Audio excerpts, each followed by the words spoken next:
ഇന്ന് നമ്മളൊരു all over ഡിസൈനാണ് ചെയ്യാൻ പോകുന്നത്.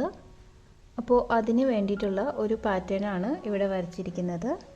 നെക്കിന് 6 ഇഞ്ച് വിഡ്ത്താണ് എടുത്തേക്കുന്നത്. അതുപോലെ തന്നെ താഴേക്കും 6 ഇഞ്ച് എടുത്തിട്ടുണ്ട്. ഓരോ സർക്കിൾ വരച്ച് കൊടുത്തിട്ടുണ്ട് 2.5 ഇഞ്ച് ഗ്യാപ്പിൽ. ഈ സർക്കിൾ കൊടുത്തിരിക്കുന്നിടത്താണ് നമ്മൾ ഫ്ലവേഴ്സ് സ്റ്റിച്ച് ചെയ്യാൻ പോകുന്നത്. ഈ ഒരു വർക്ക് ചെയ്യാനായിട്ട് 2 കളറിലെ ത്രെഡ് എടുത്തിട്ടുണ്ട്. 2 മാംഗർ ത്രെഡാണ്, കോട്ടൺ ത്രെഡാണ്. പിന്നെ സീക്വൻസ് എടുത്തിട്ടുണ്ട്. അതുപോലെ തന്നെ ഒരു നീഡിലും എടുത്തിട്ടുണ്ട്. അപ്പോൾ ഇതെങ്ങനെയാണ് ചെയ്യുന്നതെന്ന് നോക്കാം. ആദ്യം ബ്രൗൺ കളർ ത്രെഡ് നീഡിലിൽ എടുത്തിട്ടുണ്ട്. 6 സ്ട്രാൻഡ്സിലാണ് എടുത്തേക്കുന്നത്. സൈഡിൽ ഇതുപോലെ ടൈ ചെയ്ത് കൊടുത്തിട്ടുണ്ട്. ഈ സർക്കിളിനുള്ളിലാണ് ചെയ്ത് കൊടുക്കാനായിട്ട് പോകുന്നത്. ആദ്യം നീഡിൽ മുകളിലേക്ക് കൊണ്ടുവരണം. സർക്കിളിൻ്റെ ഉള്ളിൽ നിന്നാണ്, കുറച്ച് ലൈനിൻ്റെ ഉള്ളിലായിട്ട് വേണം നീഡിൽ മുകളിലേക്ക് കൊണ്ടുവരാനായിട്ട്.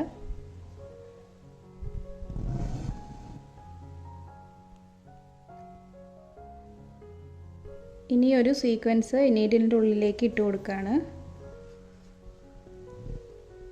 എന്നിട്ട് ഒന്ന് വൈൻഡ് ചെയ്തിട്ട് താഴേക്ക് ത്രെഡ് ഇറക്കുകയാണ്. ഈ ഒരു രീതിയിൽ സർക്കിൾ മുഴുവനായിട്ട് ചെയ്ത് കൊടുക്കണം. ഇനി ഇതിൻ്റെ അടുത്തായിട്ട് ഇതുപോലെ നീഡിൽ എടുക്കുക, സീക്വൻസ് ഇട്ട് കൊടുക്കണം. എന്നിട്ട് വൈൻഡ് ചെയ്ത് താഴേക്ക് ആ സെയിം ഹോളിലൂടെ തന്നെ താഴേക്ക് ഇറക്കണം. ഇങ്ങനെ ഇത് ചുറ്റും ചെയ്യാൻ പോവാണ്.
ഇപ്പോൾ ഔട്ടർ ലെയർ കൊടുത്തു.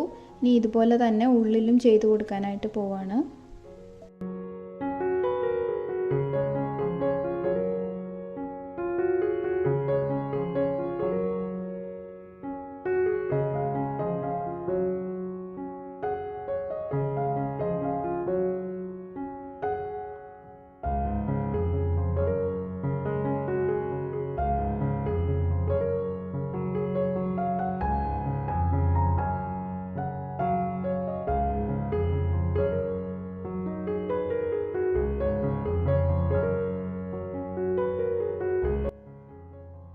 സെക്കൻഡ് ലെയറും ചെയ്ത് കൊടുത്തു.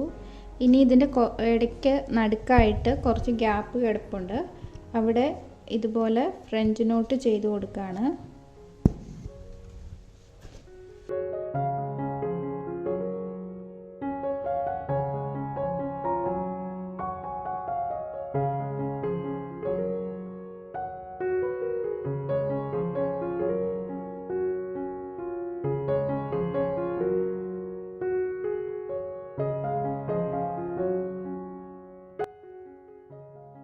നമ്മുടെ ഒരു ഫ്ലവർ ചെയ്ത് കൊടുത്തു. ഇനി ഇതിന് താഴെയായിട്ട് 3 ലീഫ് ചെയ്ത് കൊടുക്കാൻ പോവാണ്.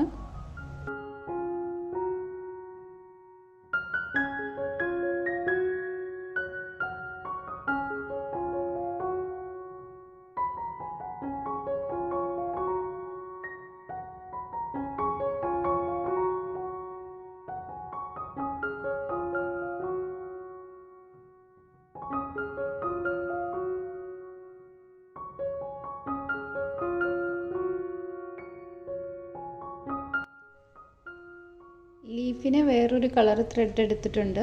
ഇതും 6 സ്ട്രാൻഡ്സിലാണ് കൊടുത്തേക്കുന്നത്. നോർമൽ ഫിഷ് ബോൺ സ്റ്റിച്ചാണ് ഇതിന് ചെയ്ത് കൊടുക്കുന്നത്.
ഇപ്പോൾ 3 ലീഫും ചെയ്ത് കൊടുത്തിട്ടുണ്ട്. ഇതുപോലെ യോക്ക് മുഴുവൻ ചെയ്യാൻ പോവാണ്. അപ്പോൾ ഇത് കംപ്ലീറ്റ് ആയിട്ട് കാണിക്കാം. ഇപ്പോൾ യോക്ക് മുഴുവനായിട്ട് ഇതുപോലെ ഫ്ലവേഴ്സ് സ്റ്റിച്ച് ചെയ്ത് കൊടുത്തിട്ടുണ്ട്. ഓരോ ഫ്ലവറിൻ്റെ ഇടയ്ക്കും സീക്വൻസും ഒരു ഫ്രഞ്ച് നോട്ടും വീതം കൊടുത്തിട്ടുണ്ട്. അപ്പോൾ ഇതാണ് നമ്മുടെ കംപ്ലീറ്റ് ആയിട്ടുള്ള വർക്ക്. ഈ വീഡിയോ ഇഷ്ടമായാൽ ലൈക്ക് ചെയ്യണം. കൂടുതൽ വീഡിയോസിനായി ചാനൽ സബ്സ്ക്രൈബ് ചെയ്യുക. Thank you for watching.